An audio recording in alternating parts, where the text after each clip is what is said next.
All right, paragraph number 6, mold. Actually, in California, we got about 20,000 different kinds of mold. Worldwide, we got about 10,000 different kinds of mold. We all breathe in, breathe out, lots of mold. Why are we talking right now? It may be allergic to you, or maybe may not allergic to someone else, but let's just see if it's toxic. Okay, buyer and seller advise that the presence of the certain kind of a mold, fungi, a mildew, and other organisms sometimes referred to the toxic mold. Collectively, mold may adverse affecting the property and the health individuals who live in the work at the property as well as pets. See, sometimes the pets also bring the mold. Usually, our immune system to protect us from mold. But if your immune system going down, that's how we get allergic.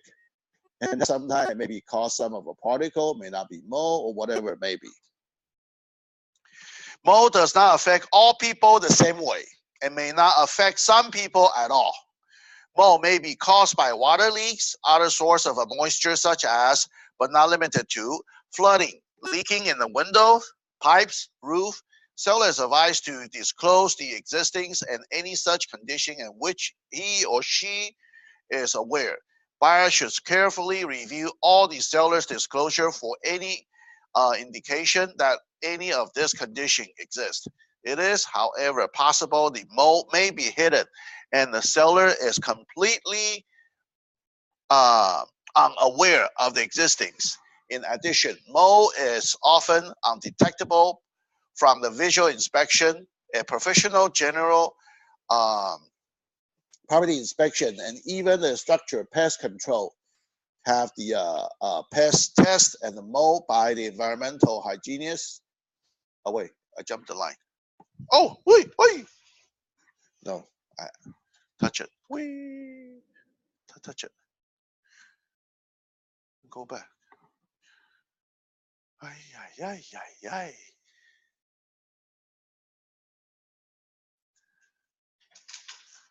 Hey.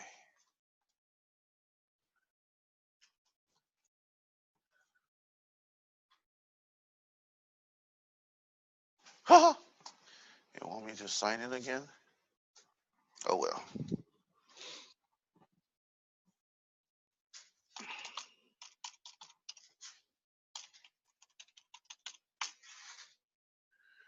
Invalid login? Oh no, we don't have a zip form. That's right. We have a CAR. I have to go through here.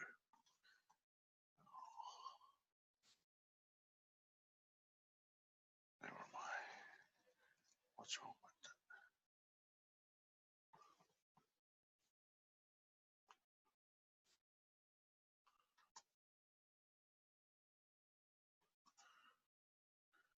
There we go.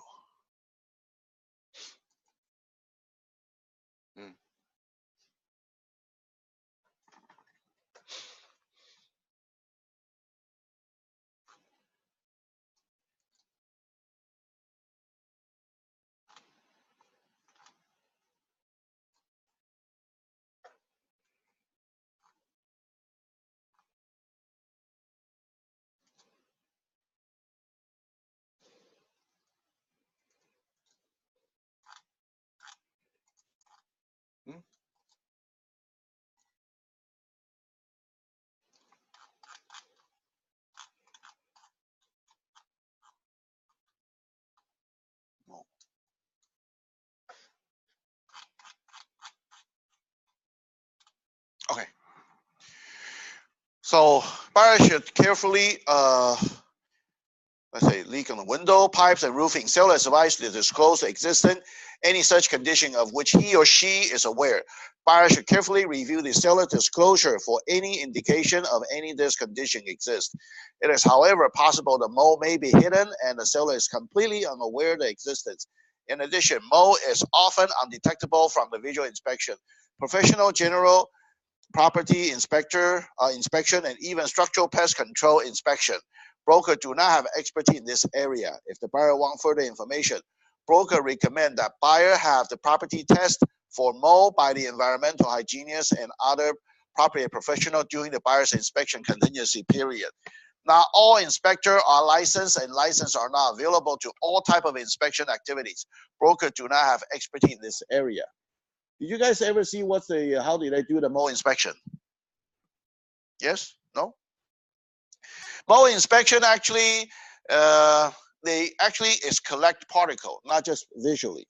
They're using the machine. Say if I have the little, box, like usually plastic one, the box, they have a machine. They suck all the particles. Say on this room, say for example this room, suck for 10 minutes and see how many mold particle in the box, so they can calculate the density in the room, and what's the particle, how many particle, how much of the particle in size, so they can calculate. If then they also have to collect it from. Sometimes they go room by room, different room, and also they have to collect the sample from outside, exterior. So if any particular room is less particle than outside, that's normal. You're safe. If about the same, well, somewhere, somehow, you have more mold inside the house, especially older house. They have more tendency to collect more mold. Sometimes the raised foundation, if they have a water on the bottom, they may have if you crawl on the bottom, you can see the panel. It'll have a mold because it's got more moisture from the soil. Okay? Especially if you have any leak from the bathroom or even worse, the kitchen, then it collect mold from the bottom. If inside the house have more particle from outside, definitely it's a mold issue.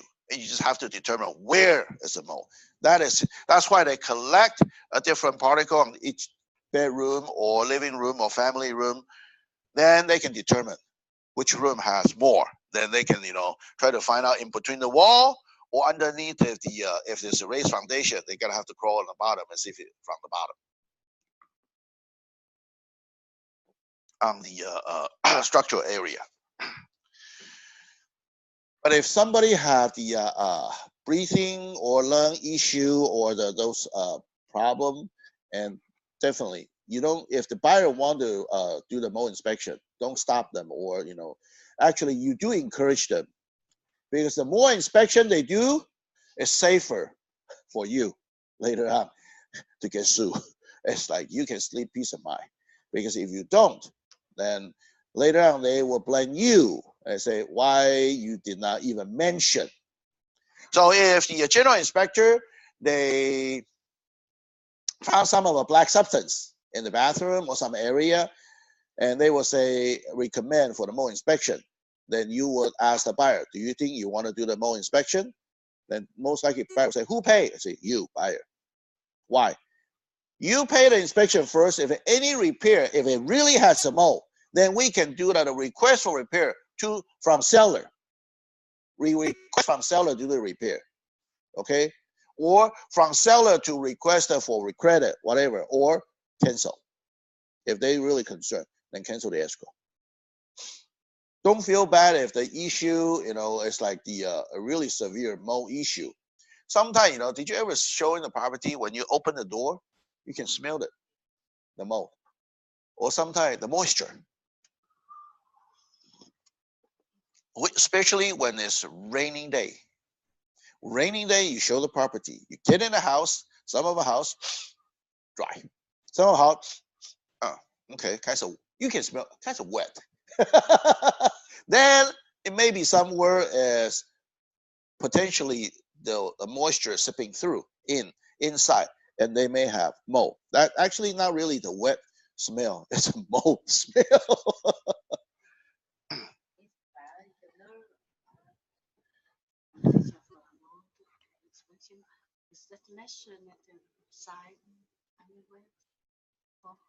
Oh, if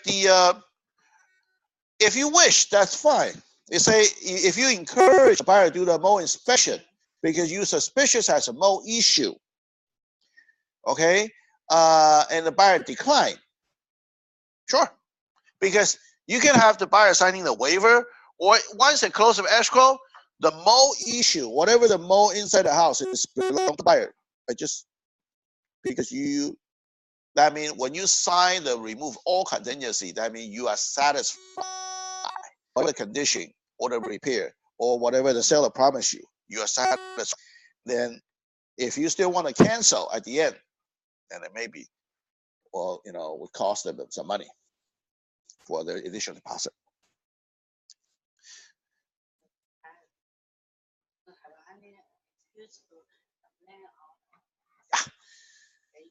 If we do recommend the mold, if you're really pretty sure you can smell the mold, they say, well,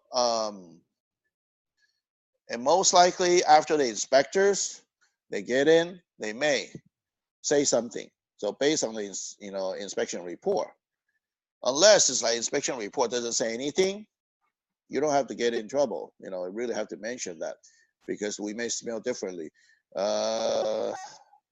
Asian, when we get in, we can smell, all different kinds of smell. It could be from kimchi to the curry to whatever smell maybe in the house. So we don't know. Yeah, but unless it's a vacant property, you're pretty sure. Yeah, that is, kinds of smell the moisture or the wetness, then it may be. Number 7, pets and animal. Buyer and seller advise that their current and the previous owner may have had the domesticated and other pets and animal at the property. Odor from the animal, urine, and other contamination may be dominant of long period of time and then become active because their health, humidity, and other factors and might not eliminate it by cleaning and replace the carpet and other cleaning method.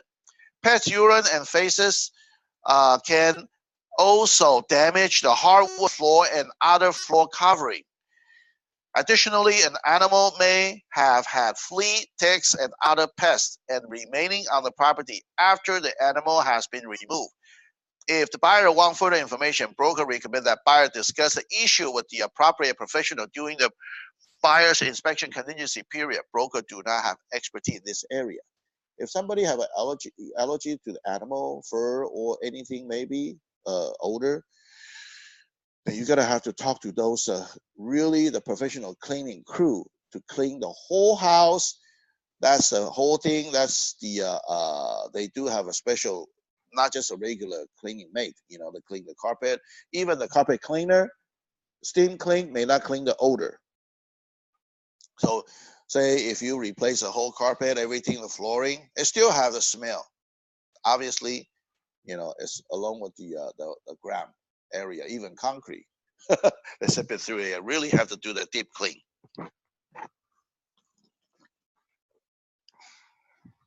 Septic system. Those are what we call the septic tank.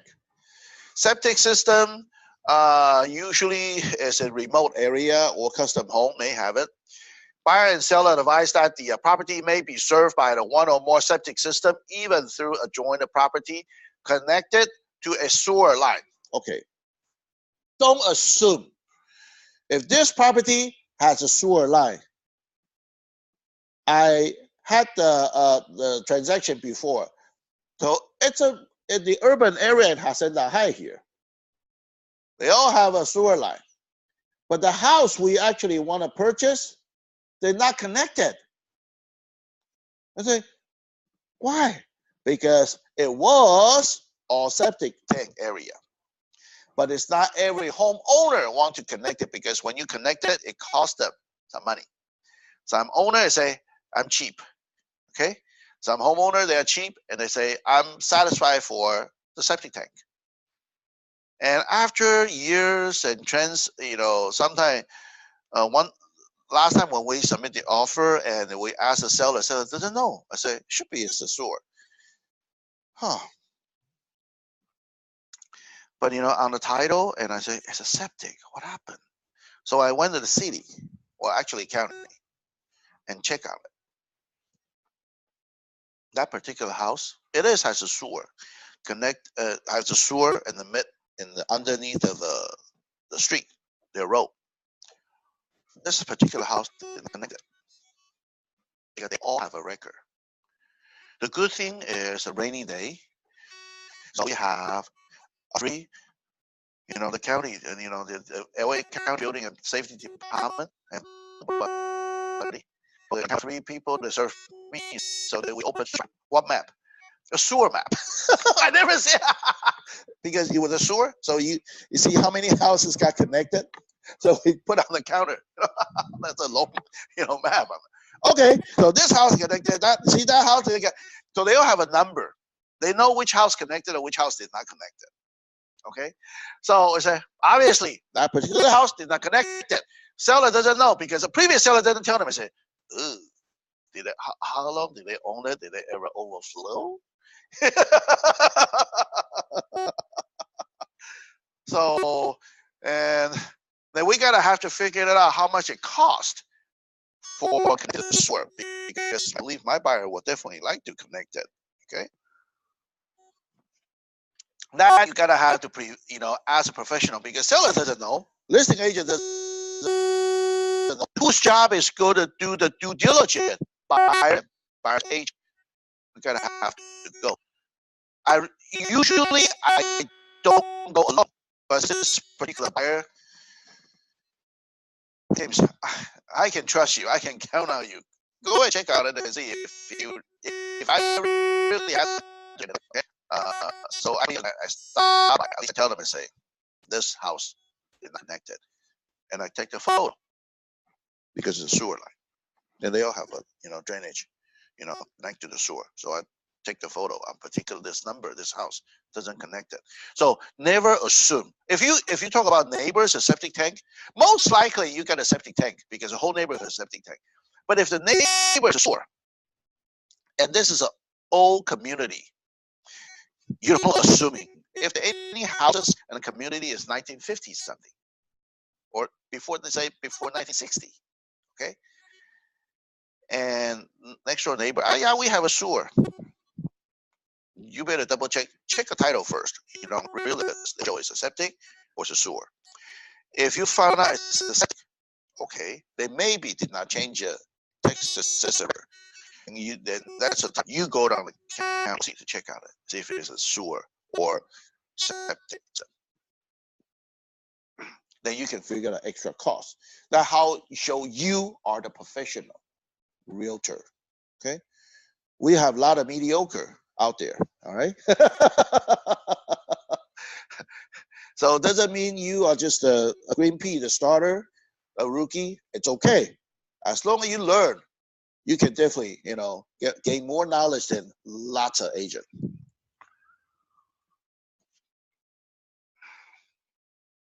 Buyers advised to contact the appropriate government agents. Buyer and seller also advised to have some septic tank and system may have been abandoned and have leaked into the groundwater source. Okay, some of them, if they did have a septic, just we're using the same scenario. If that Hacienda High area, usually what I can tell you, close to 7th Street, the neighborhood, okay? The exit on the 60 freeway, south side of a 7th Street, they may have a septic.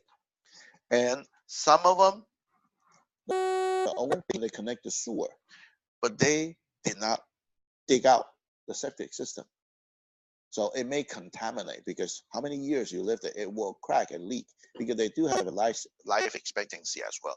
Then is it your water, the underground water? We don't really say underground. We don't drink or something, whatever, underground water to contaminate. But it may not smell good if you got, the moisture and they come out when they start dried up. That's how you go to Chino. Where's that smoke coming from? Cow, I know, but especially when you after the rainy day, next day it's a sunny day. You go over there in the morning. Because they start evaporating, right? Okay. Oh boy. Did you think? Well, is that considered contaminating? Kind of. The ground and the soil. Same thing here. Okay. So those are if you found, or you can ask the seller, did you ever dig out the septic system? Sometimes they just leave it underground. Then then it's up to you.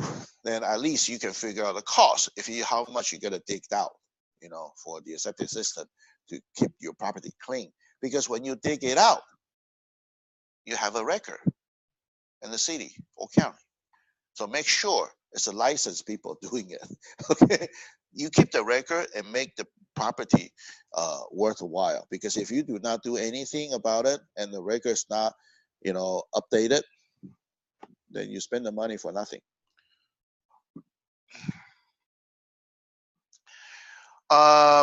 Buyers advised to contact the appropriate government agency to verify the property is connected to the sewer or safe or served by the septic system. If the property is served by the septic system, it may be consist the septic tank, cesspool, pits, leach line, and combination of such mechanical collectively system.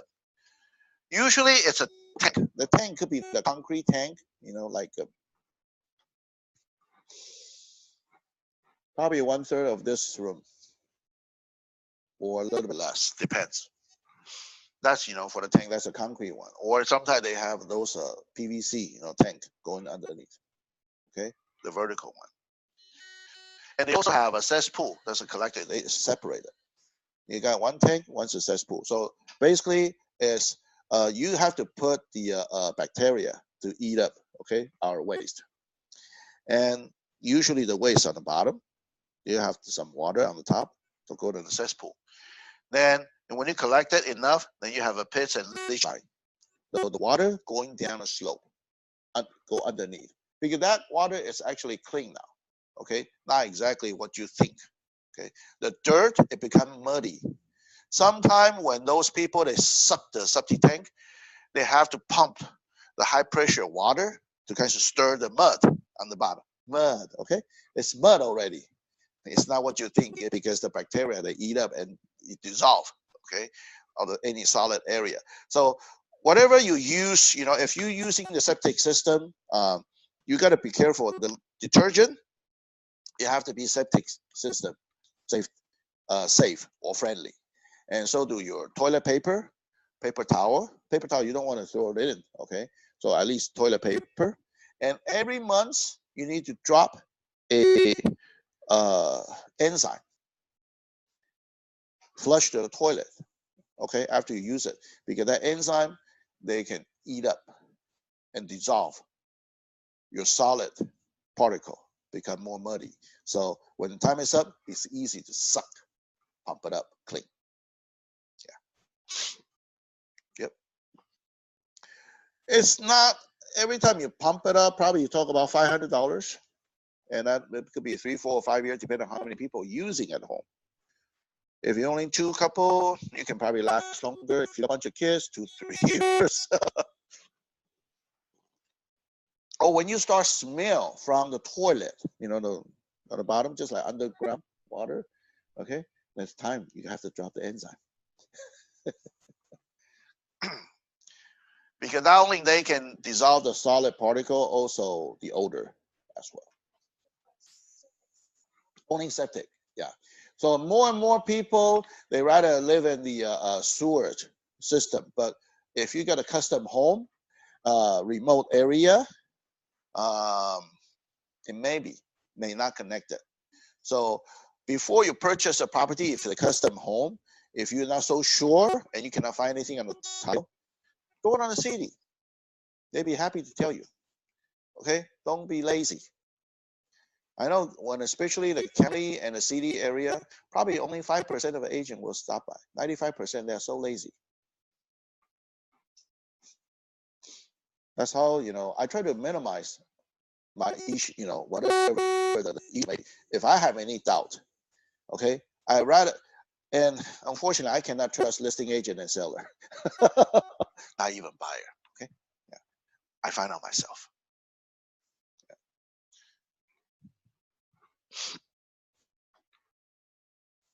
No representation or warranty is made by the seller or broker concerning and conditioning the operation, size, capacity, and future expansion of a system, nor whether the system is adequate to use by the intended occupant of a property. Sometimes you just don't know. Just like, you think about this. How big is a house? You should have what size of a septic system, just like water heater. Yeah, you have you got a compatible size. A change of a number occupant of a quantity, composition, method, and disposing waste may affect the efficiency of a system. In addition, the amount of rainfall, groundwater table may also affect the efficiency of a system. Why? Because if the rain drop a lot and the water, okay, your cesspool, the water cannot really go up. It may backflow to your septic system, to your septic tank. So you gotta make sure it's like, okay, it got so much water and the leach lines usually go downhill. But if the downhill got so much water, it's kind of stuck. Didn't flow through. So the water could be backed up from the your leach line. Okay. So that may affect it. Many factors, including but not limited to natural force, age, deterioration, material, and the load imposed the system can cause by the system to fail or at any time. Broker recommend that buyer obtain an independent evaluation of any system by qualified station professional during the buyer's inspection contingency period. Buyer should consult with their satisfaction professional determined in their report, including the tank only or other additional component of the system, such as pits, leach fields. Not all inspectors are licensed, and licenses are not available for all type of inspection activity. In some cases, buyer's lender, as well as local government agency, may require system inspection. System-related maintenance costs may include, but not limited to, located pumping, providing outlets to the ground level. Broker are unable to advise buyer or seller regarding system-related issue and associate cost, which may be significant. If buyer and seller agree to obtain the system inspection, buyer and seller are cautioned that the inspection cost may include, but not limited to, the cost of a location, pumping, and provide outlets and ground level. Broker do not have expertise in this area. So if you need to do when you do the inspection, and if you know it's a septic, be knowledgeable. You gotta have to advise the buyer. This house is a septic system. So when we offer this property, make sure not only we have to do the general inspection, so do the septic inspection. We can request the seller doing it. Usually, seller will refuse to do the inspection.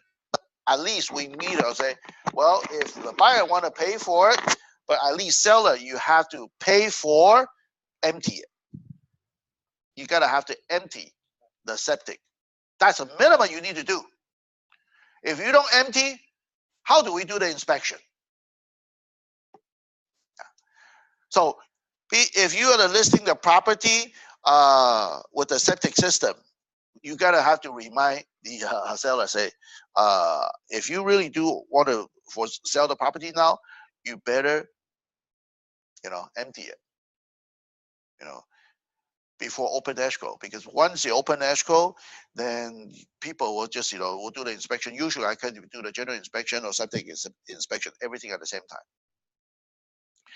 And sometimes it's hard to do this scheduling for septic system inspectors. It's because not many around. Really, not many around. Few. Yeah. So if they're busy, who knows? Okay.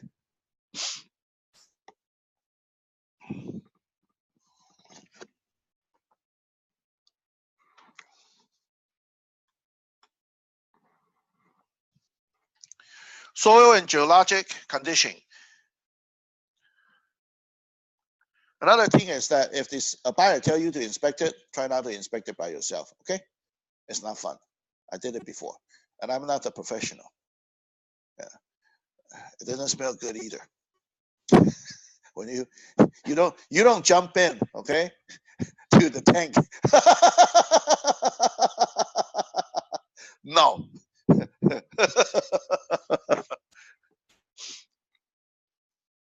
But you rather have a professional people, you know, they inspect it, you know, usually they will go down to see it.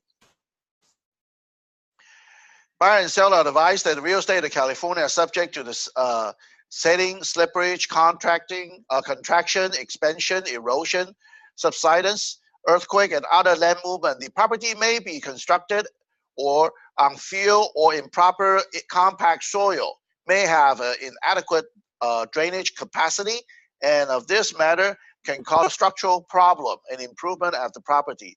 Civil or geotechnical engineer are best suitable to evaluate soil stability, grading, drainage, and other soil condition. Additionally, the property may contain known or unknown mines, mills, caves, or wells. If buyer wants further information, broker recommends that buyer hire a appropriate professional. Not all inspectors are licensed, and licenses are not available for all type of inspections. Brokers do not have expertise in this area. If the house is not, say, level, put it this way, don't be smart, okay? ASS to recommend the buyer what kinds of inspector you need to hire, because it could be two issues. Structural engineer that will actually inspect the structure of the house. But sometimes it may not be the house issue. It's a soil issue, because your foundation it could get crooked like this, okay? And that's a soil issue, not the structural issue. Then the buyer will plan, you recommend me to hire the structural engineer, and then when he comes, structure have no problem. And they will claim it's a soil issue, so you're gonna have to hire another soil inspectors. Who pay the structural engineer fee?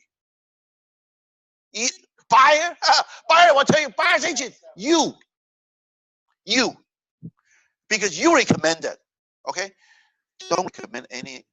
Besides, we tell them to do a general inspection. Other than that, we base on the report, okay? If this issue like this, if this house is not level, and I really want to buy the house, and say, we buy to find an inspector. Buyer say, what inspector? I say, it's up to you. We may need both. I say, I'm not the expert. Okay, if the house not level, it could be the foundation issue. Foundation issue could be structural or could be soil. I don't know. I'm not the expert. Okay, don't recommend them. Oh, it's a structural issue. Oh, it's a soil issue. You're not expert. Come on. What's every statement? What do we say? Brokers do not have expertise in this area. The form try to protect us. You try to do a what? Suicide in front of a buyer. Okay, when you recommend it wrong, you don't want to play hero. Okay, or smart ass. Okay, you don't want to play hero in front of your client. I'm not. All I know is real estate. If you talk about the structure, it could be contractor, it could be whatever the inspector may be. I did not build a house. I don't know. That's right. Because if you didn't recommend anything or suggest anything, so if buyer hired the wrong inspector, okay, hey, they pay. I try to watch my pocket. Okay. Yeah. Every month. Every penny count.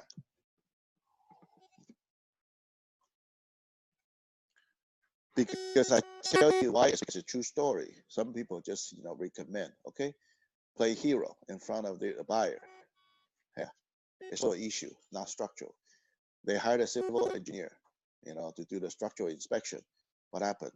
Buyer's agent pay for the structural engineer, and that's not cheap. I think it's over 1,000. If you got more money to spend, that's fine, not me. Yeah. 10, square footage, lot size, boundary, and the survey. Buyer and seller are advised that only an appraiser or land surveyor or property can reliably confirm square footage, lot size, property corner an exact boundary of the property. Representation regarding this item and made in the multiple listing services. Advertisement and from property tax assessor record are often approximation or based upon inaccurate or incomplete records. Okay. When you put on a flyer or any square footage on the MLS, the word you really have to put it in is approximate. Why? If you don't put approximate, it may cost you the money if a lawsuit happens. Oh, you tell me exactly what's the square footage. Uh-oh. Then if it's too big or it's too small, wait, you're in trouble. That's why we have to put approximate. When you do the flyer we put in the house, if you put it approximate, okay, you have to be approximate. Just like the house, what I'm telling you later, I'm gonna tell you is like, when I go through the MLS, the description you put brand new, say kitchen cabinet. Wrong. Why? It is brand new. It's just installed it. Okay. When we talk about brand new, that exactly the moment when they installed it, brand new. 1 minute later, it's not new anymore, right? Just like when you buy the brand new car, you drive off the lot. Is that considered a brand new car? Same thing. Attorney can cut your words for your money. So like, this is what we usually did. I would never, that's what I learned, from the risk management. Those wording or anything description, what we put it on, square footage or anything in description. Attorney tell us, you have to do something like newer, even it's 100% brand new, but I know when that moment, once it's installed, it's not new anymore. Or become old, right? Just like your new car drive off the lot. It's an old used car. You cannot consider, it's the same mile. No, legally, it's a used car. When you drove off the lot, same thing. Okay, so don't say anything on your flyer or the description that say brand new. Or anything like the, could be advertising. Don't say, close to 99 Ranch Market. That's an advertisement. You can say close to market. Fine, no problem. And never use walking distance to school. You always use close to school or nearby. School nearby. Why? You're discriminating the wheelchair people. Why I'm telling you that? Because those agents got lawsuit before. Got it?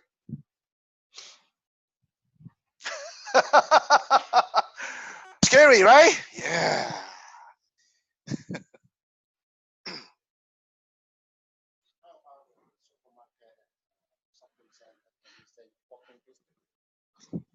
That's the issue. Walk for those people cannot walk. Yes, right. Close by, nearby. Okay. Or around the corner. We all know the word, but don't use walk.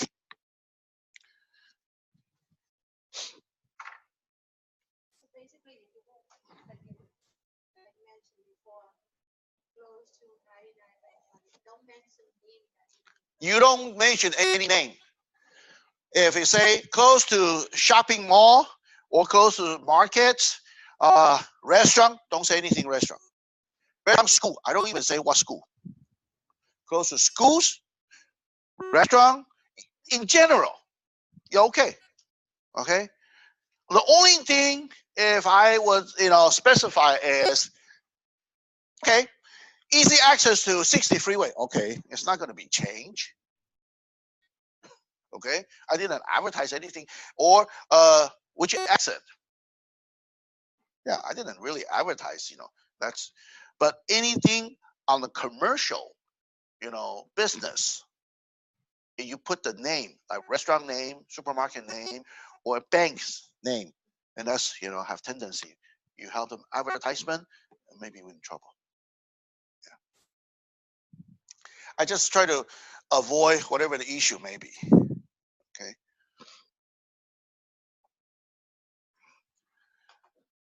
And the okay, here. Fence, hinge, wall, other barrier may not represent actual boundary line. So don't counting on the current owner, whatever the fence, or if you really, some people are really annoyed. I really want to know how big of a lot. Okay. Appraiser, they only measure the structure, the house. They don't measure the land. Surveyor, well, that's why they call land surveyor. They measure, but they don't measure the house. So if you really need both, then you gotta hire both professionals. It's only money.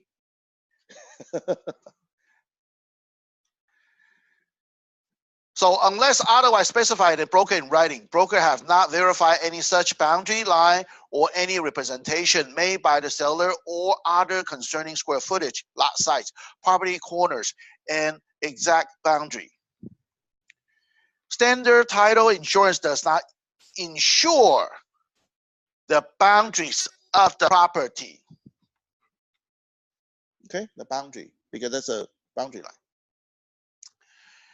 If the exact square footage and lot size are located property corner and boundary is an important consideration in buyer's decision to purchase the property and or how much the buyer is willing to pay for the property, then the buyer must independently conduct buyer own investigation through a property professional appraiser, licensed surveyor, rely solely on the data recognition and all recognition and all measurement may not be consistent and different source may have different size assessment. Broker do not have expertise in this area.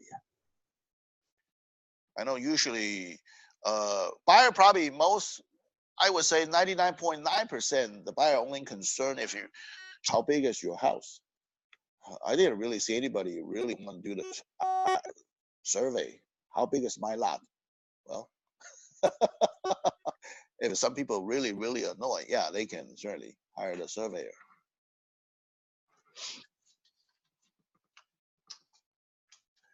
If you somebody really want to measure the lot size, you got a really, really, really picky buyer.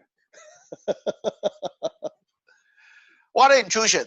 Buyer and seller are advised that many homes suffer under water intrusion or leakage. The cause of the water intrusion are vary and can include defecting construction, faulty gardening, deterioration building material, absence of the waterproof barrier. Water intrusion can cause serious damage to the property. This damage can consist of wood rot, mold, mildew, even damage to the structural integrity of the property. The cost of repairing and remedying water intrusion damage and its cost can be very significant.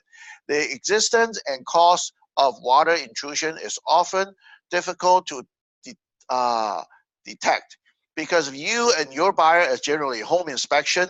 A home inspector cannot visually observe any effect of a water intrusion. Buyer and seller should not assume that such intrusion does not exist.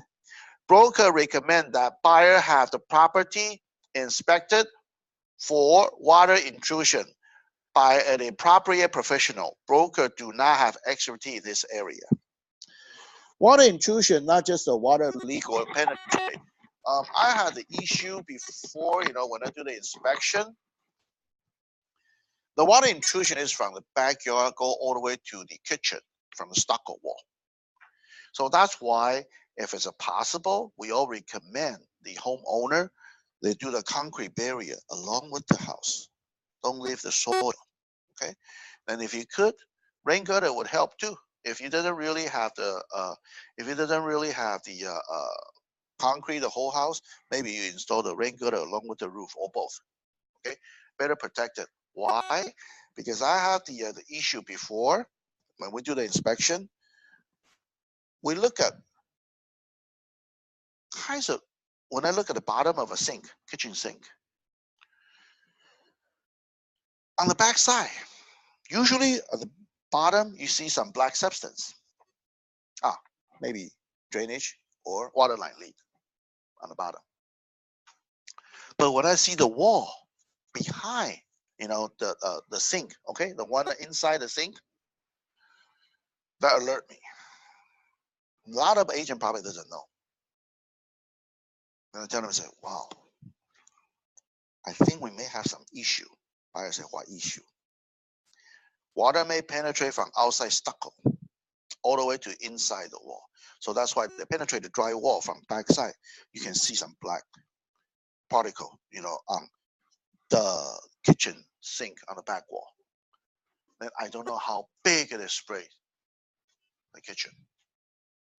Okay. Then we start opening. Then we start open all the cabinet. Look at the back side of the wall, see if it's similar. And I'm right.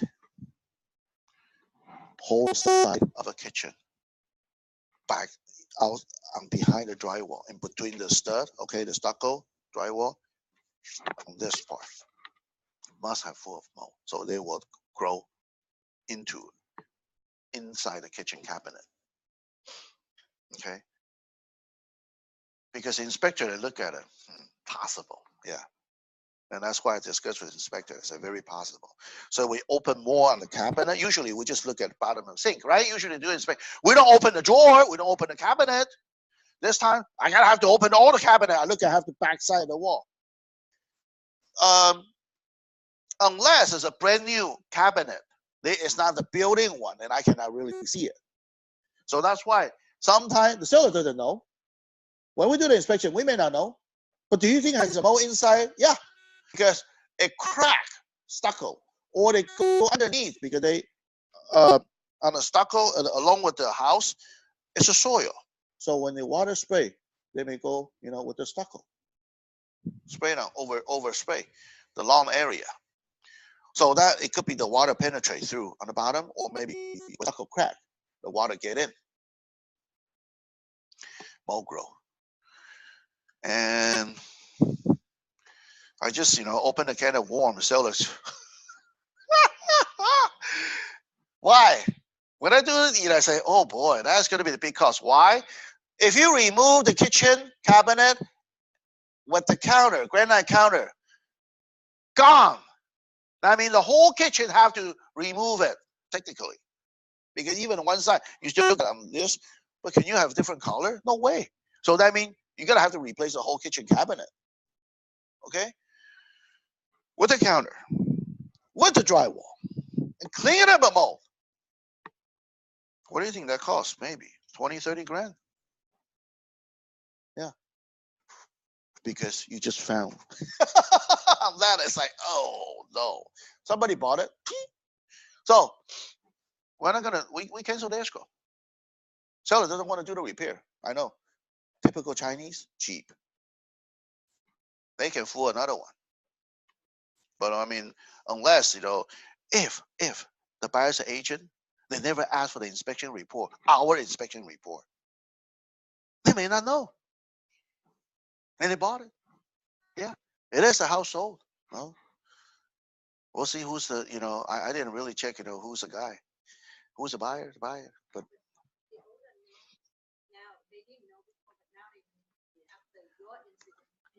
But they never disclose, I believe, in the inspection on the SPQ, seller property questionnaire, right? Hey.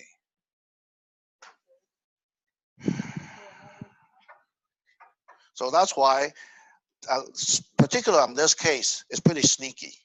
Because if you skip the whole thing, yeah, you don't even see it. Or maybe seller, since they found out, let me wipe out all the drywall. I painted all the on the kitchen on the bottom of the drywall. But on the other hand, you got to be smart enough. You walk around the house, see how big is a crack of the stucco. Because when I walk around, the crack is wider. Because stucco is concrete. okay, material.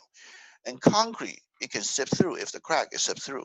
That's why periodically we should patch the stucco, especially after earthquake. Patch the stucco. You don't need to patch a drywall if you don't want to. It's okay inside the house, but outside the house, patch the stucco. Okay, so you can make sure it's clean and no water penetrate. Okay, then, okay, fine. Then you can have peace of mind. Otherwise, if you found the outside stuff, especially in the lower bottom, not on the top, okay? Usually on the top, rainy day, maybe, but when it's dry, it's dry. But we water our lawn very often, especially on the lower half, anything below waistline. If you have any crack, be careful, okay? The water may get in the house, so they may create a mold issue, okay? So that's considered water intrusion.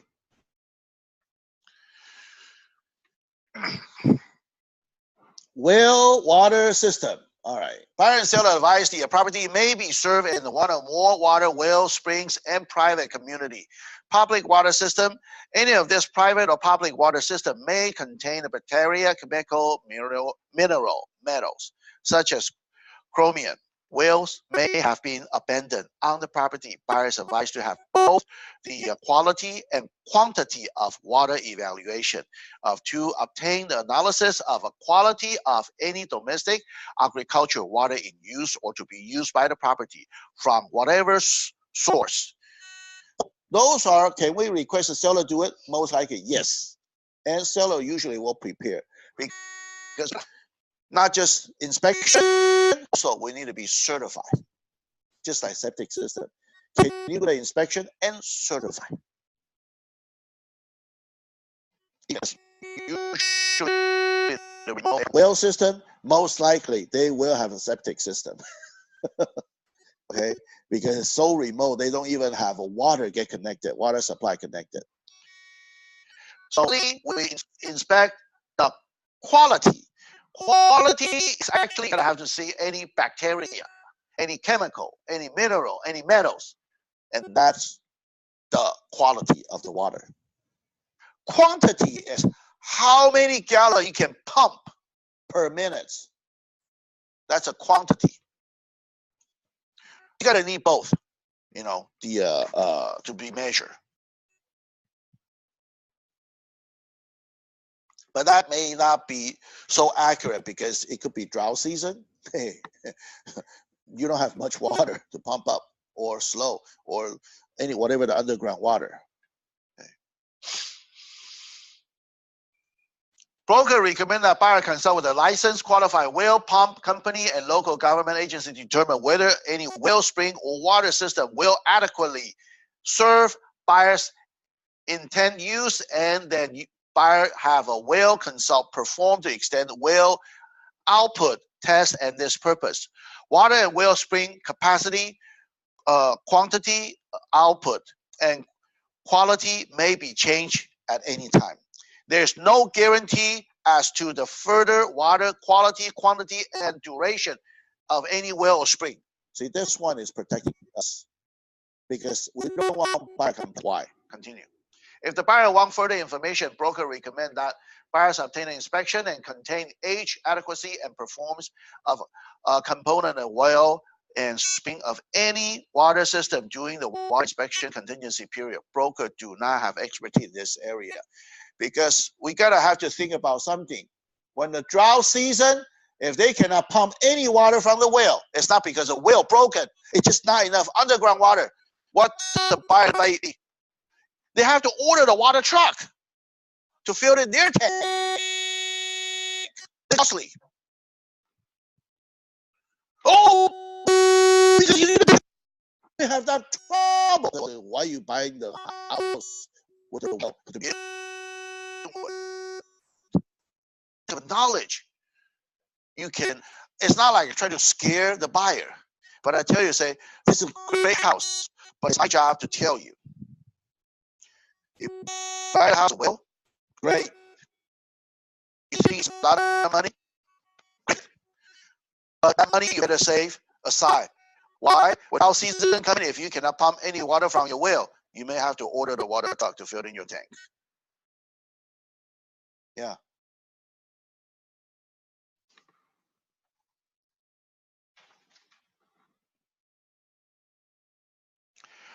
Would destroy pest. That's a termite. Buyer and seller advise that the presence and condition likely to lead to the presence of infestation and infection of the wood destroy pest and organism may adversely affecting the property. Inspection report covering this item can be separated into two sections. Section 1, identify the area where the infestation and infection is evidence. Section 2, identify the area where there is condition likely to lead to infestation or infection. If the buyer wants further information, buyer is advised to broker recommend that buyer has a property inspected for the existing and such condition organism condition and that may lead to the information by the registered structural pest control company during the buyer's inspection contingency period. Broker do not have expertise in this area. Right, we all separated section 1 and section 2. Section 1, visually we already see has a termite damage. Section 2 has the reason out. For example, if you see the area with the water leak or water intrusion, just like the example what I just give you, the one with the mold issue, do you think they may have a termite issue? Both. Yeah, water penetrate in. Termite may damage inside the stud or wood, whatever it may be. Okay? Not just the mold, both. You gotta have to pop it open and see. Yeah.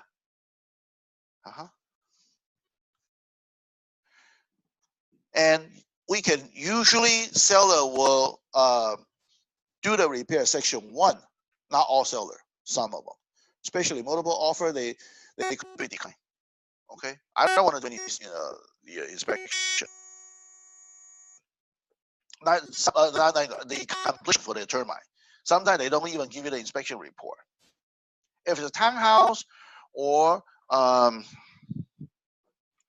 condo, I will probably, okay, if you didn't want to do it, and if you buy a paying cash and the bank doesn't require it, if you're lender, okay, financing, fine, you don't have to do anything, because condo and house usually they will big complex. I didn't say small one, big one, big complex. Say at least I would say 60, 70 units or above. Okay, that's considered bigger complex. And they will periodically check on the whole complex having any termite.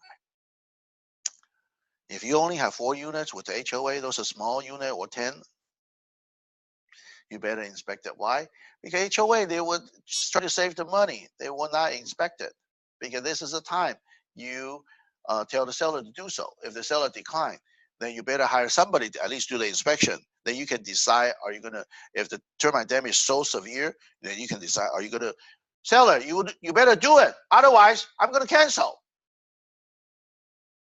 Can you? Yeah. The seller say, go ahead, cancel. I have other buyer. Fine. So be it. So it's really between. So if the buyer really likes house so much and they can tolerate whatever the cost may be on the termite, fine, we'll proceed the purchase. And that's if that's the time. If buyer says, no way, if the seller doesn't want to pay, and we want to cancel. I look at the bill, $1,000, and my commission, $10,000. Do you think you want to cancel? No. Who's gonna pay? Yes, buyer's agent pay. All right, be smart.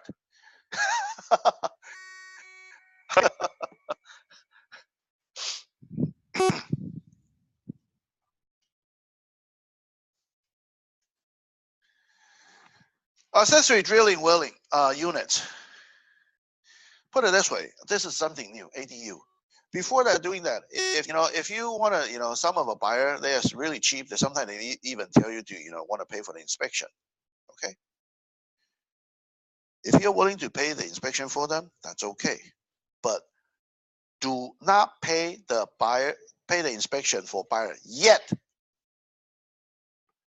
I will credit you when it's close of escrow.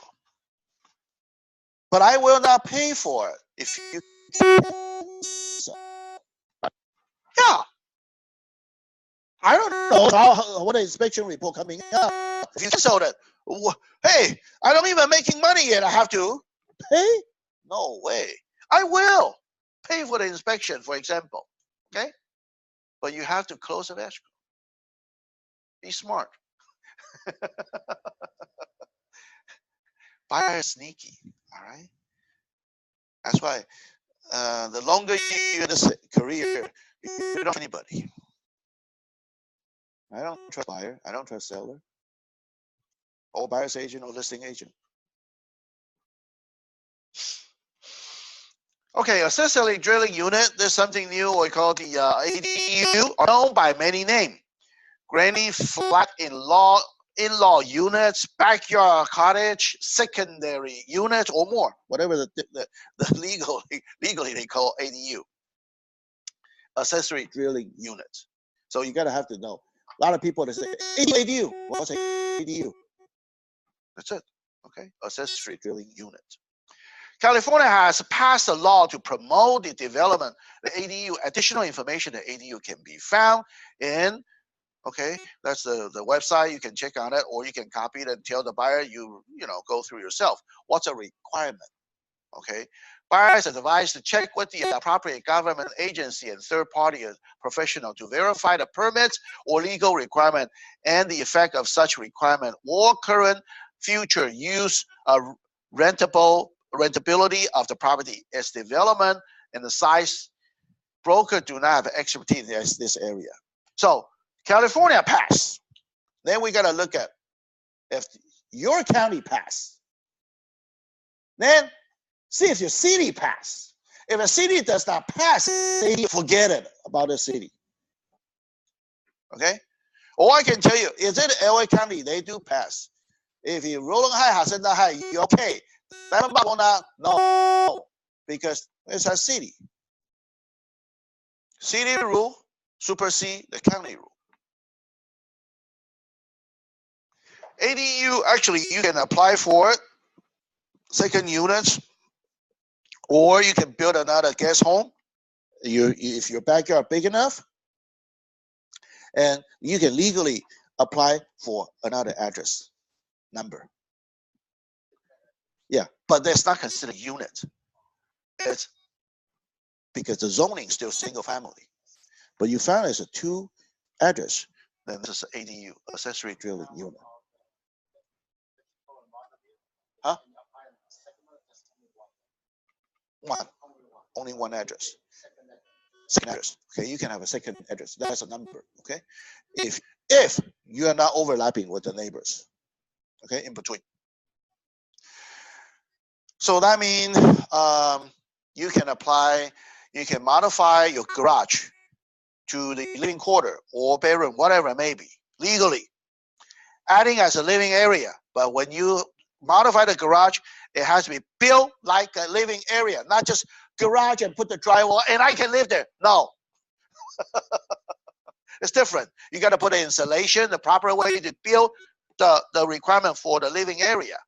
Because usually garage is an opening, a structural, it's open frame, okay? Not just you seal the drywall and that's it done. No, you have to properly do the ventilation, it could be opening air duct or insulation on the roof, okay? Then you can see how many people that work in the inspection, everything's okay. Then you can modify garage.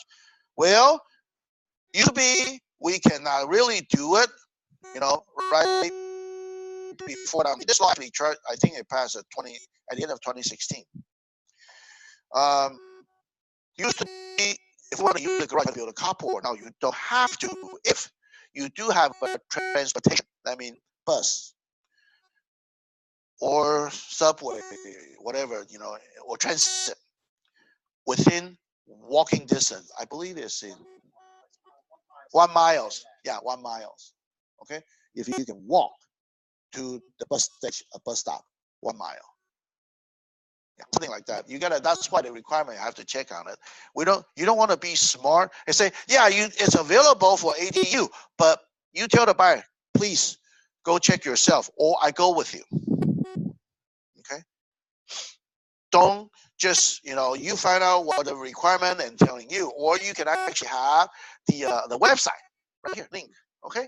Show them what's the ADU requirement, okay? They can go to the CO County to find out if they qualify.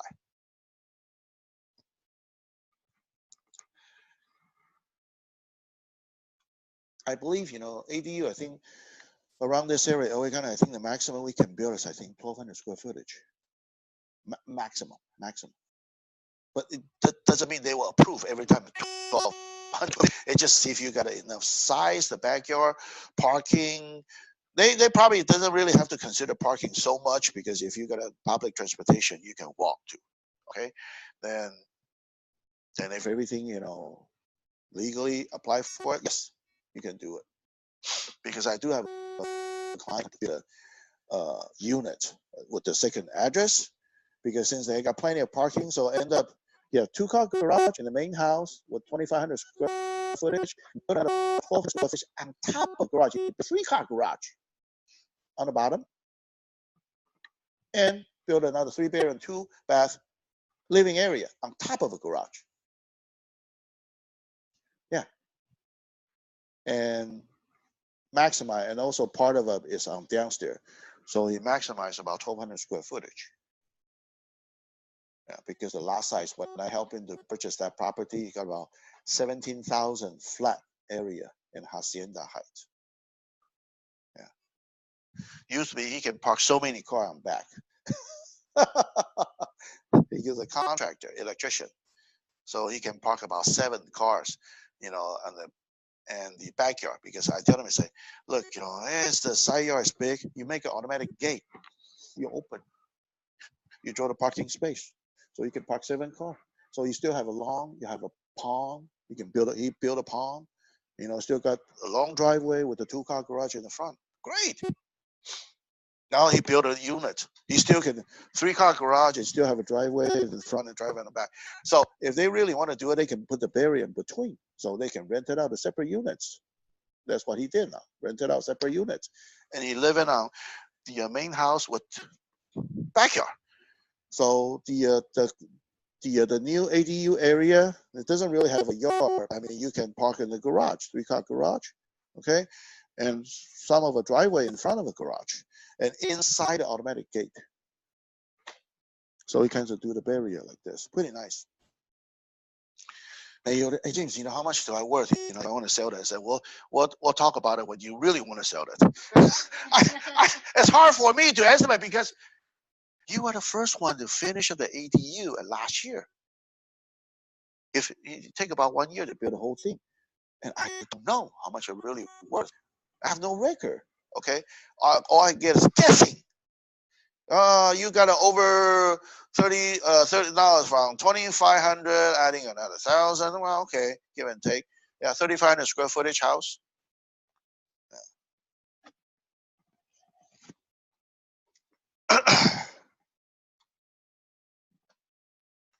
Building permits and zoning and code compliances. Buyer and seller are advised that any structure on the property, including an originally structure, any additional modification, remodel, and improvement may have been built without permits, not according to the building codes, and in violation of a zoning law. Further, even in such structure, will build according to the existing code or zoning requirement. It may not be compliance with the current building standard or local zoning. It is also possible that local law may not permit structural and now existing to build in the event of damage and destruction. Certain government agency may require periodic inspection to occur in the future. If the buyer wants further information, broker recommend that buyer discuss the issue and appropriate professional during the buyer's inspection contingency period. Broker do not have expertise in this area. See, when you have a building permit, see, you can actually utilize ADU. If you illegally modify the garage, and this is the time, you can apply for the gain on your living area. So value, right? Or any additional area, apply for the ADU now. Now you have law. Legally, you can apply for it. But some people I know doesn't really want to go for it because, the property tax will increase.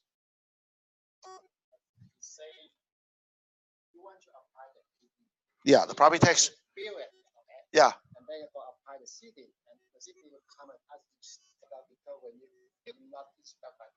Maybe not. So you have to be smart in that city.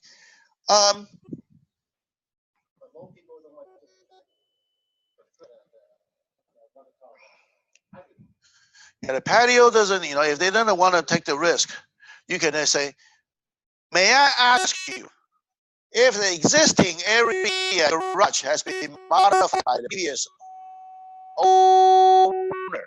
How about you now? Yeah. If you already built it and you just bought the house, okay, the worst come worst, just take it. Well, not really. Demolish, it's not really costs a lot. Yeah, if it's a garage, yeah, you convert it back, knock out the wall, probably can win, if the worst come worse. So it's catch-22. If I succeed, I get definitely, more value. The house at La Puente, Hacienda High, I don't really need an extra space for driveway or the parking. I can park on the curb. But if I want to, I'd rather take the risk and say, if I really have to demolish, fine. But usually, if you do a proper way, garage is easy to apply for. But if any additional area, additional outside of a house without permit, that's probably harder. Yeah. Because you didn't really do much on structure. You just do the interior modification. So easier for ADU garage area. So that's why I say, if anything, anybody modify with a garage and rent it out, maybe it's a time to apply for. Yeah. Buyer intend the future use and any modification of a property. Buyer and seller are advised that the seller existing use of a property may not be consistent with the buyer intend to use or any further or any future use by the buyer's makes of a property, whether or not buyer has any current plan or change the use. Buyer is advised to check with the appropriate government agency or third-party professional to verify what legal requirements are needed to accommodate any changes in use. In addition, neither seller nor buyer makes any representation as to what modification buyer can make to the property after close of escrow, as well as the cost factor associated with any such modifications. Buyer is advised to check with the own licensed contractor and other such professional, as well as the government agency, to determine what modification buyer will be allowed to make affect close of escrow. Broker do not have expertise in this area. So those are, you have to do anything still, if any intended future use, just like, last time I tell you, the zoning may change, and you say you want to add another unit as an income property, it's an existing 3-unit, but you got a huge lot, you want to add a 4th unit, it may not. Okay, so those are, you better find out any modification with the property. So whatever you intend to use it, you better check with the in city or county city building and planning department, see if it's okay before you buy it. We have the thing. I forgot whose case is this though. The property in San Gabriel. When I asked the city say, yeah, you can demolish and build a townhouse. Maybe 3 units, 4 units, maybe. Okay, 1 house, single family. Then you got to change the zoning to, to the R1 to R3. After they bought a house, buyer did not do it right away. Wait another year. How to change it? You cannot build it anymore. So they're gonna have to sell the property again.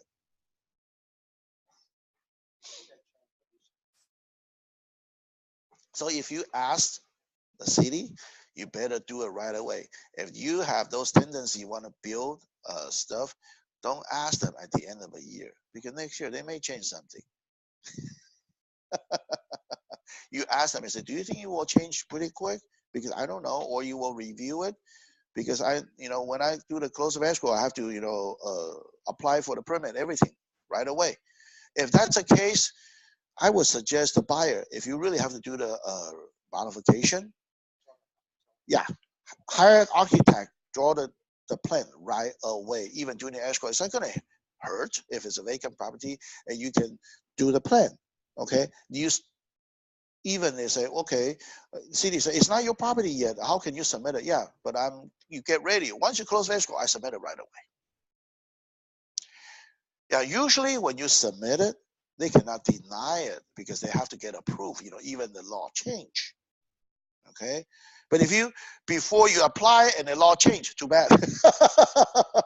They just whoever is already submitted, they try to have to finish up still.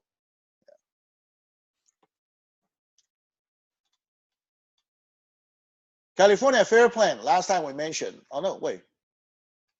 Yeah. So that's the. I mentioned it last time. This is for the insurance. Okay.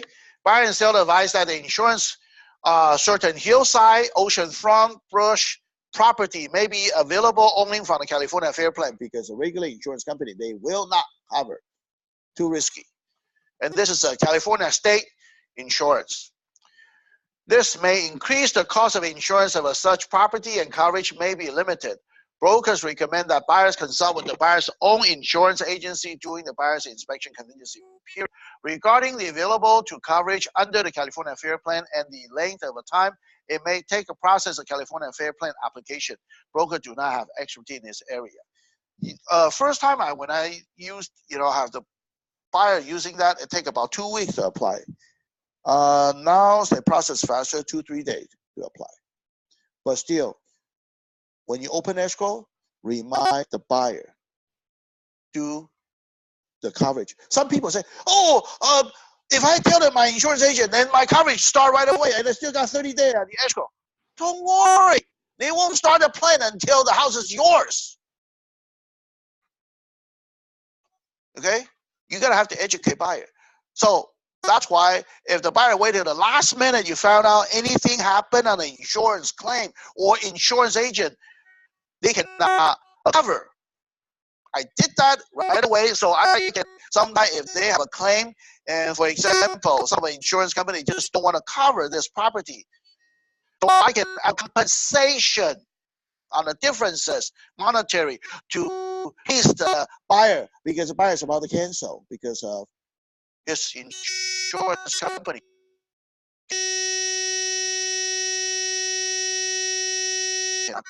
Insurance willing to cover, but he still insists want to use his insurance company because they can do the auto discount.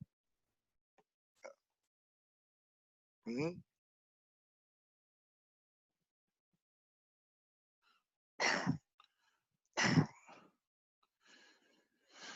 So that's how to happen.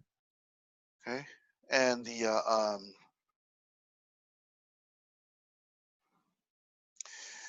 those are you better have to inspect it. If you cannot insure, then you have to go through California Fair Plan. Then it takes some time.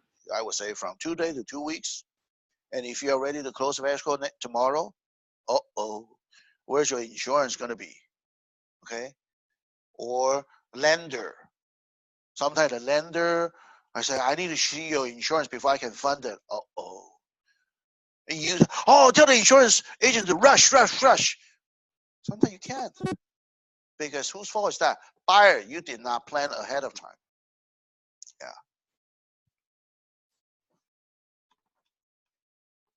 5, future repair and replacement and remodeling. Buyer and seller advise that the replacement and repair of a certain system and rebuilding, the remodeling of all the portion of a property may trigger a requirement that homeowner comply with the law and regulation that either comes into effect after close of escrow or are not required to be complied with until the replacement, repair, rebuild, or remodeling has occurred. Permits and code requirement or rebuilding standard may change after close of escrow, resulting in increasing cost of a repair existing feature. If buyer wants further information, broker recommend that buyer discuss with the issue of property professional during the buyer's inspection contingency period. Broker do not have expertise in this area. So if you any future repairs, same thing. If you really want to do something, you can always, maybe try to consult with the city or county during the escrow. That's, during the, before the contingency period, if make sure you do all kinds of inspection, and this is what we call investigation. Your future repair, replacement, or remodeling. As if it's okay, to convert something to your need, for the existing property. If it's an issue happen, it's a time to back out. Take your initial deposit back. Don't wait until close of escrow. Well, you own the house. You stuck with it.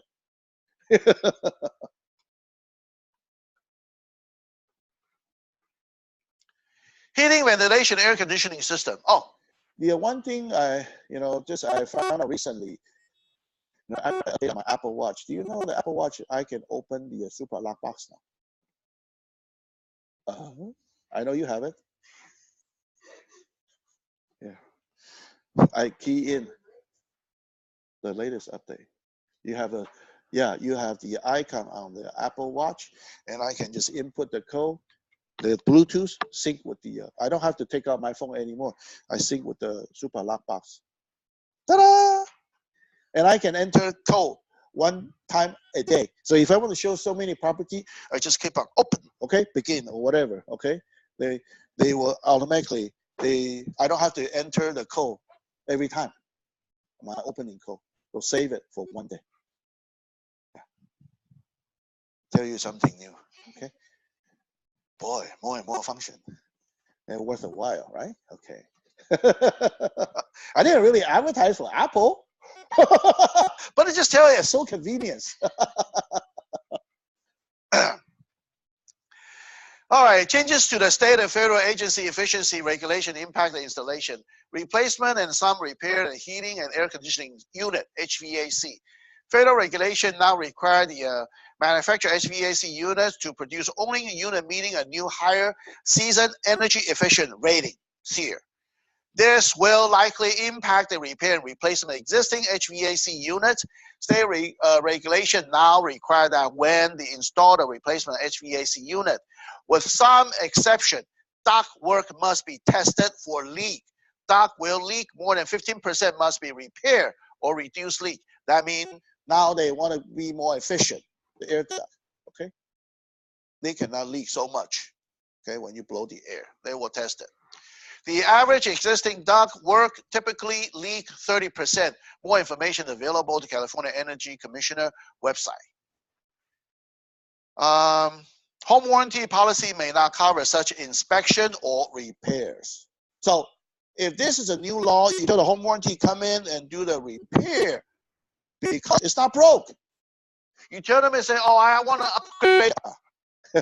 I want to get the repair for the air duct because, it got probably 30% now, about 50%.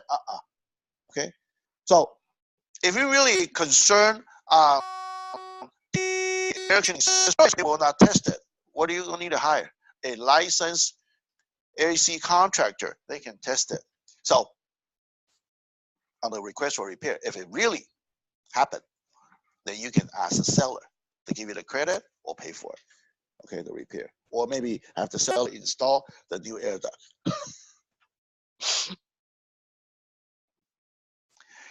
The phase out of the use R22 Freon will not impact on the repair of the replacement existing air conditioning unit, heat pump. More information is available for the Environmental Protection Agency. Some of them, and they're still using the old R22 Freon. You just cannot buy it anymore. If that is need a recharge, there's no way. Then you have to replace the whole condenser unit. Instead of recharging the Freon, usually it costs maybe a couple $100. And you're gonna have to replace the whole unit. It's a couple $1,000.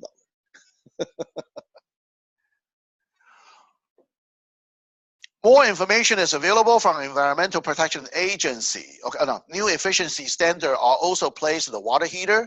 As a consequence, replacement water heater will with the larger than the existing units may not fit to the existing space. Additional venting and other modification may be required as well as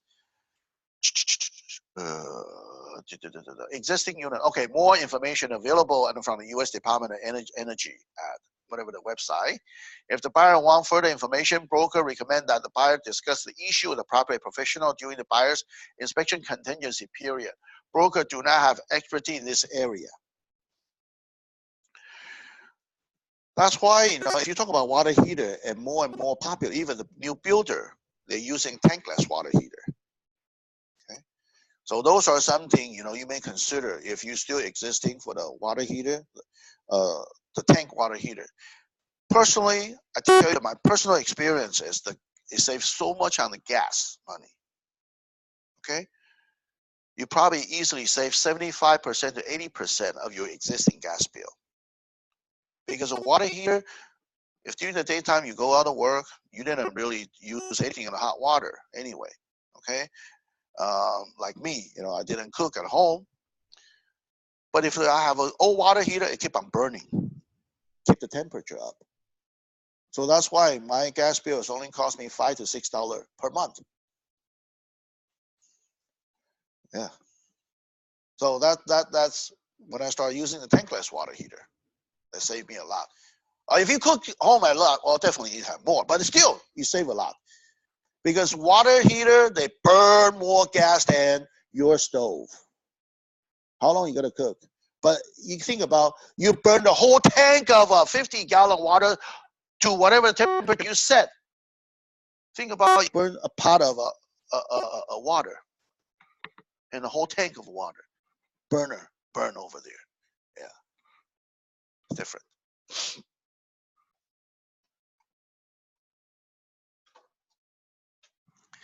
Historical design, coastal commissioner, architectural landscape, agricultural or opening space and other restriction, building and impact.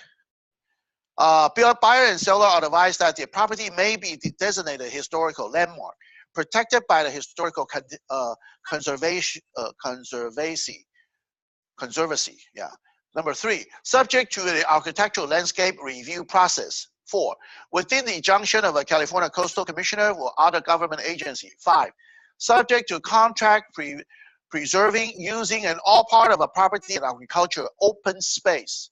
If the property is so designated and within the jurisdiction of any such similar government agency, and there may be restricted or requirement regarding buyer's ability to develop, remove, or trim tree or other landscaping, remodel, make improvement to the build on or rebuild the property. Broker recommend that buyer satisfy him or herself during the buyer's inspection contingency period if any other issue of the concerning to buyer. Broker do not have expertise in this area. If you want to touch those historical building or anything architectural landmark or any landscape, like we all know that oak tree in your backyard, you cannot remove it.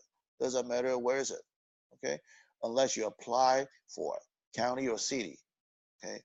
If you remove it without notify them, easily $30,000. Citation, $20,000, $30,000, and you gotta plant another one back at the same location. Yeah. Yeah. Especially the city like San Marino, South Pasadena, okay? Those cities, they're pretty strict because that's a beautiful tree, within the city. That's how, see the tree along with some of the tree in San Marino. I enjoy it. Yeah, see the tree go all the way, pretty much cover the whole street. Yeah. Yeah, beautiful.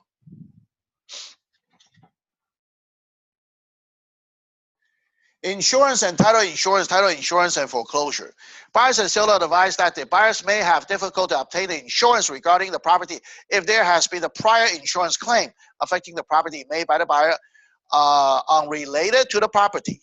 Okay, so that could be the issue. That's why once we open escrow, check on it, the property right away. Okay, don't wait till the last minute and say, oh, this house cannot be insured and I have to go to California Fair Plan or blah, blah, blah, and you delay the whole escrow. Okay, the end of the listing, the seller can penalize you per diem for the penalty, you know, there. And if there has been the prior insurance, okay, seller is required a CAR form RPA to discuss knowing the insurance claim made during the past 5 years, SPQ or EST. Seller may not be aware of a claim prior to their ownership. If a buyer wants further information, broker recommend that during the buyer's inspection contingency period, buyer conduct his or her own investigation and past claim. Buyer may need to obtain the seller's contingency period.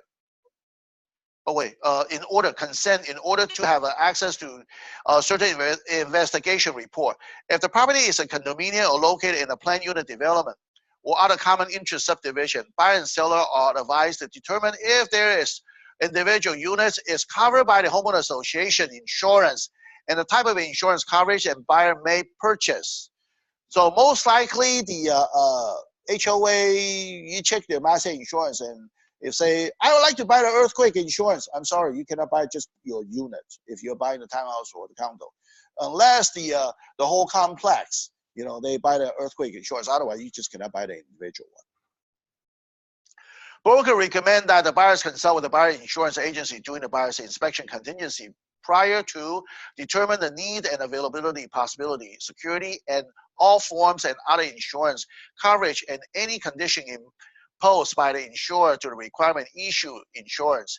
If buyer does any repair to the property during the escrow period, or buyer take possession prior to close of escrow, or seller remain in possession after close of escrow, whether for a limited or extended prior to, period of time, broker recommend that buyers and seller each consult with their own insurance agency regarding insurance or coverage that could protect them in the transaction, including but not limited to personal property, flood, earthquake, umbrella, and renters. Buyers and sellers are advised that traditional title insurance generally protected buyer's title acquired through the sales of the property, while all title insurance policy, as do all insurance policy, contain some exclusion. Some title insurance policy contain exclusion from any liability arise from a previous foreclosure. This can occur when the short sale has occurred, but the lender mistakenly has also proceeded with the previous foreclosure. This can occur with the foreclosure. Buyers are strongly advised to consult with the title insurer and satisfy themselves that policy to be provided adequately protected their title to the property against other possible claimant. Broker do not have expertise in this area. So if you do have any title insurance issue, the best bet is you can give the sales rep, have the sales rep explain to your buyer. Unless you are fully understand the title insurance report. Or you can have a buyer ask an escrow officer. Most likely they are definitely more knowledgeable than us. If anything wrong with the title, escrow officer usually will tell you first. Okay? But don't depending on the escrow officer so much, because some of the escrow are just not so reliable. So if you read it and you have any doubt, or you can always consult with the their sales rep, or if you know which company maybe, or the company you usually use, even if it's a different company, because they all have the same preliminary title report anyway. Okay, or if you know the seller usually listing seller choosing the title company, and you know if the sales rep, you can call them or call the escrow to consult with them if anything wrong with the title, if you're not so sure. Okay, for the buyer, or sometimes you can have a buyer to call, yeah, as well.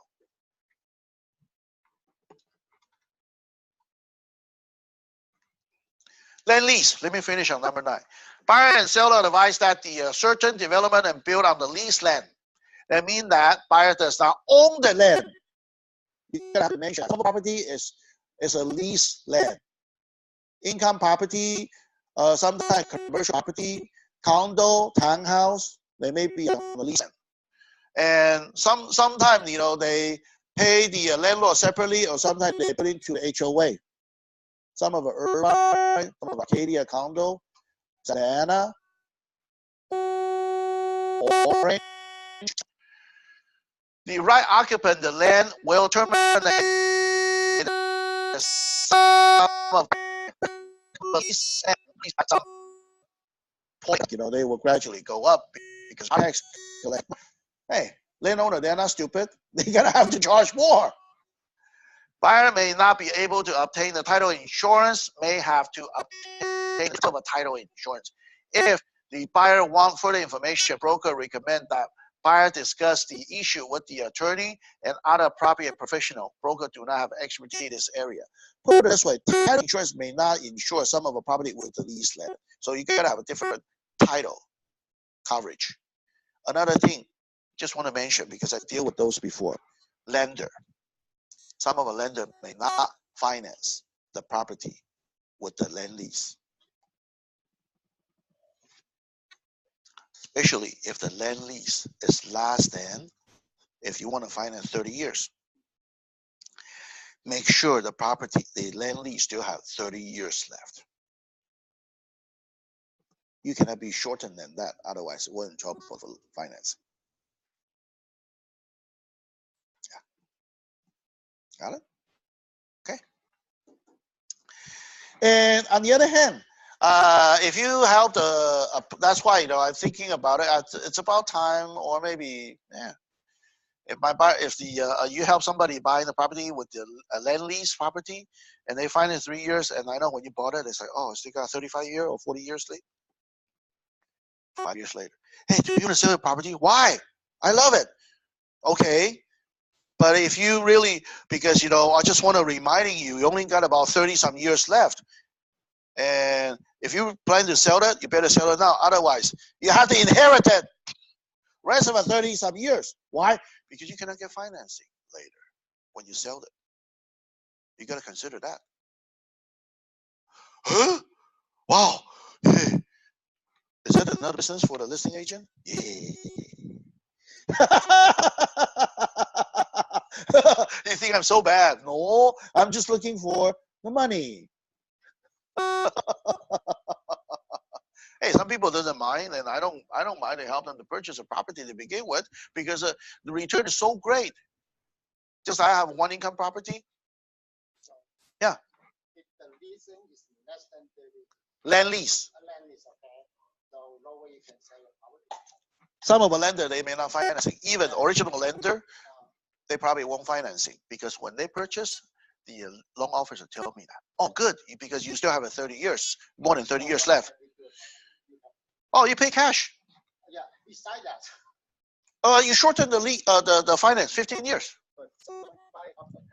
Then you can afford the 50 years. Then you lower the price, sell the property, or you're stuck with it. I don't think, unless you can persuade the landowner to extend the land lease for another 100 years, I mean not 100 years, 50 years, 75 years, whatever maybe. But if they want to extend, yeah, it's have to go through, but they like if it's a whole complex or the HOA, you know, have to go through. Yeah. Yes. Okay, we'll stop right here. We'll continue on Thursday. One more class before the Chinese New Year, you know, on paragraph 10.